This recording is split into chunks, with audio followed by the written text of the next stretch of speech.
एक बार फिर से आपका बहुत बहुत स्वागत है इस पावरफुल वीलॉग में। अभी मॉर्निंग वॉक का टाइम है। मैं सुबह मॉर्निंग वॉक कर रहा था और मैंने सोचा क्यों ना आपके साथ कुछ शेयर किया जाए। एक बार की बात है, एक संत थे और उस गांव में रह कर के लोगों की बहुत ज़्यादा मदद करते थे। अपने ज्ञान से लोगों को बहुत अच्छा बना रहे थे और लोग वहाँ के बहुत ज़्यादा खुश थे। तो एक दिन वो सत्संग कर रहे थे एंड सत्संग में बहुत सारे लोग बैठे हुए थे। उनका सत्संग बड़े ही मग्न के साथ लोग सुन रहे थे। तो वहीं पर एक जो गांव का जो सबसे बड़ा व्यापारी था, सबसे धनाढ्य व्यापारी, यानी कि सब कह सकते हैं कि उसके पास सबसे ज़्यादा धन था और अपने धन पर बहुत ज़्यादा उसका गुरूर था। तो पता नहीं उसको क्या हुआ, हो सकता है कि उसको किसी ने कुछ कह दिया हो, बड़े ही गुस्से में था और उस आश्रम पे आया जहाँ पर वो सत्संग चल रहा था। और उस आश्रम में जा कर के तेज़ी से उसने दरवाज़ा खोला एंड खोलने के बाद उसने जूते तेज़ी से फेंके और फेंकने के बाद वो संत के पास गया। एंड जैसे ही संत के पास गया उसने कहा, संत मुझे इस बात का जवाब दीजिए। लेकिन संत चुपचाप रहे, उन्होंने किसी भी बात का कोई जवाब नहीं दिया। वो और तेज़ी से बौखला गया कि ऐसा कैसे कर सकते हैं। संत तेज़ी से मुस्कुराए तो संत ये बोले कि पहले वापस जाओ, उस दरवाजे के पास जाओ और दरवाजे से जा करके माफ़ी मांगो। वो व्यापारी सोचने लगा, अरे ये क्या कह रहे हैं, ये कैसे उन्होंने कह दिया मैं दरवाजे से माफ़ी मांगूँ? ना तो उसके पास ना कोई, वो कौन है, वो लकड़ी का एक टुकड़ा है, लकड़ी का एक दरवाज़ा है, उससे मैं जा कर के माफ़ी मांगूँ?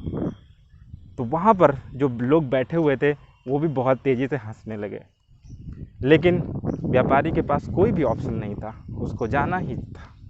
वो गया और जा कर के माफ़ी मांगने लगा और जैसे ही माफ़ी मांगने लगा उसके अंदर से एक भाव आया कि मैंने ये क्या कर दिया। उसको अपनी गलती का एहसास हुआ और वापस आकर के संत के चरणों में गिर गया। कहा, गुरुदेव मुझे सारी बातों का आंसर मिल गया है। एंड वो व्यापारी वो एक सन्यासी में तब्दील हो गया। लेकिन यहाँ पर सीखने को ये मिलता है कि आप हर समय किसी भी बात को लेकर के एंगर में आ जाते हैं, स्ट्रेस में आ जाते हैं और अपनी बातों को एक्सप्रेस कर देते हैं। किसी लोगों के साथ आप गुस्सा कर देते हैं, अपने एम्प्लॉय के साथ या फिर फैमिली मेम्बर के साथ या किसी चीज़ के साथ। तो इसका मतलब ये है कि सामने वाले में कभी नहीं, आप अपनी बातों का एक्सप्रेशन कर रहे हो, अपने गुस्से का एक्सप्रेशन कर रहे हो। तो इसको हम कैसे सही कर सकते हैं? अगर इसको आपको सही करना है, इसको अगर आपको बाहर करना अपनी लाइफ से, तो सबसे बेस्ट तरीका ये है कि आप ग्रेटिट्यूड की फीलिंग को स्टार्ट करना शुरू कर दीजिए। ग्रेटिट्यूड की प्रैक्टिस को करना स्टार्ट कर दीजिए। हर उन छोटे छोटे लोगों से माफ़ी मांगिए।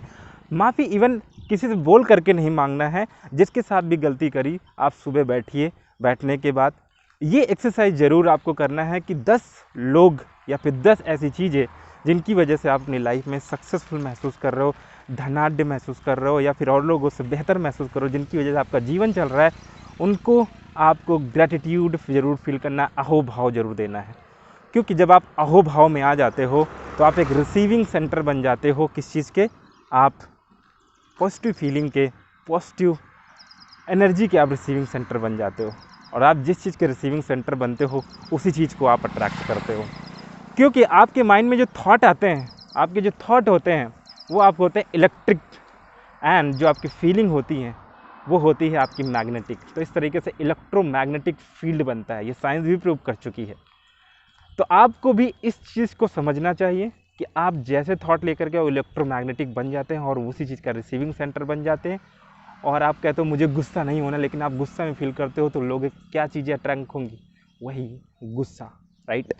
तो आपको सिर्फ और सिर्फ ग्रेटिट्यूड फील करना है। ये 10 दिन एक्सरसाइज करिए। एंड आपने बहुत ज़्यादा सुना होगा कि एटीट्यूड ऑफ ग्रेटिट्यूड करना चाहिए, बट अगर जिस नॉलेज को आप प्रैक्टिस नहीं कर सकते हो, प्रैक्टिस में नहीं है, it means it will garbage for you. ये आपके लिए गार्बेज है, राइट? एक कचड़े के समान है। तो आपके पास नॉलेज है, वेरी गुड, जा करके प्रैक्टिस करिए एंड आप देखेंगे कि आपकी लाइफ में चेंज आना शुरू हो जाएगा।